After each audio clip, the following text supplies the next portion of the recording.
Ducky भाई तो gambling apps promote करने के इल्जाम में गिरफ्तार हो चुका है। इसके बाद अगला नंबर मेरा है या आपका है, इसके बारे में जल्दी से बात कर लेते हैं।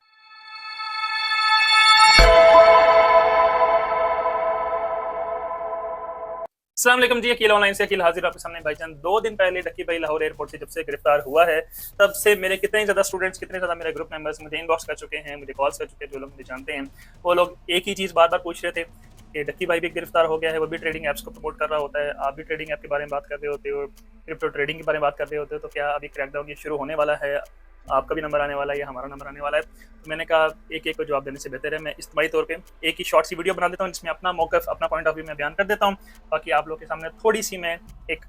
सफाई है जो डक्की भाई के केस में है और जो हम प्रमोट कर रहे हैं उसके हवाले से थोड़ी सी चीज़ें वो एक्सप्लेन कर देता हूँ। सबसे पहले डक्की भाई या रजब बाड़ी, जितने भी टॉप के जो इन्फ्लुएंसर कह लो, ये पता नहीं क्या है, मतलब इन्फ्लुएंसर ही हैं, वो लोग जो प्रमोट आजकल कर रहे होते हैं, आप लोग खुद देख रहे होते हो, बाइनरी ट्रेडिंग होती है जिसमें कुछ सेकंड्स की कैंडल के हिसाब से सिर्फ उनकी ट्रेडिंग होती है कि इतने सेकंड में ये कैंडल या अप जाएगी या डाउन जाएगी।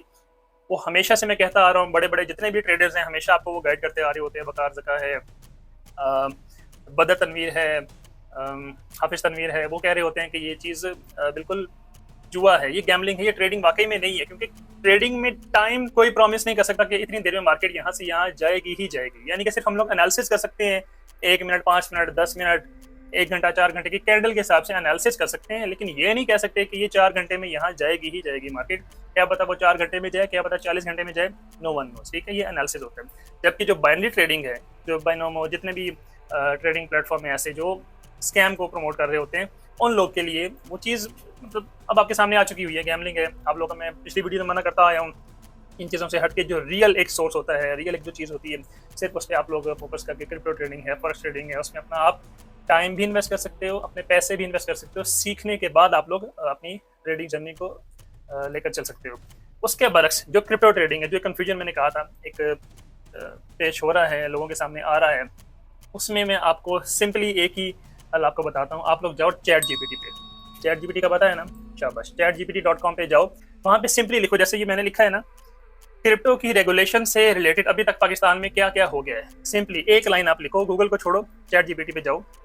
वहाँ पे आप लिखो रेगुलेशन का मतलब सिंपली ये होता है कि हुकूमत की तरफ से बाज़ाब्ता उसका ऐलान कर दिया जाए कि हाँ जी अभी ये चीज़ लीगल हो गई है, अभी आप इसको इस्तेमाल कर सकते हो या इसको आप इग्नोर कर सकते हो, वो रेगुलेशन में आता है। तो रेगुलेशन से मुतल्लिक आप एक लाइन सिर्फ लिखोगे, उसके जवाब में देखो पहला जो मौक़िफ़ यहाँ पे है वो 2018 का है, उसको आप चाहे इग्नोर कर सकते हो क्योंकि वो पुरानी बात है। हम दूसरे मौक़िफ़ से यहाँ पे बाज़ाब्ता किरदार से आप यहाँ से स्टडी करना स्टार्ट करोगे, खुद ही आपको 2-3 पॉइंट्स ऐसे मिलेंगे, आपको समझ आ जाएगी कि क्रिप्टो कैसे हमारे मुल्क में लीगलाइज हो रही है या हो चुकी है और हम उस पर काम कर सकते हैं, हम उस पर सेफ हैं या नहीं है। मार्च 2025 में पाकिस्तान क्रिप्टो काउंसिल की बुनियाद रखी गई, जिसका मकसद ब्लॉकचेन और डिजिटल असासों के हवाले से हिकमत अमली तैयार करना था। ठीक है, हुकूमत की तरफ से ये कमेटी तश्कील दे दी गई है, जिसको पीसीसी यानी कि पाकिस्तान क्रिप्टो काउंसिल कहा जाता है, जिसके चेयरमैन है हमारे फाइनेंस मिनिस्टर हैं मोहम्मद औरंगजेब साहब, और जो सीईओ हैं बिलाल बिन साकिब। वो लड़का नहीं था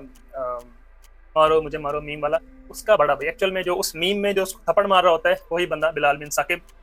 वो हमारे इस पीसीसी के सीईओ हैं और जो डायरेक्ट रिपोर्ट करते हैं पीएम को, यानी कि इस वक्त शहबाज शरीफ को। इसके बाद जो बाइनेंस का मालिक या एक्स जो सीईओ था सीजी, जिसका पूरा नाम है जेंगपेंग जाओ, वो पाकिस्तान में स्ट्रेटेजिक एडवाइज़र हैं। ये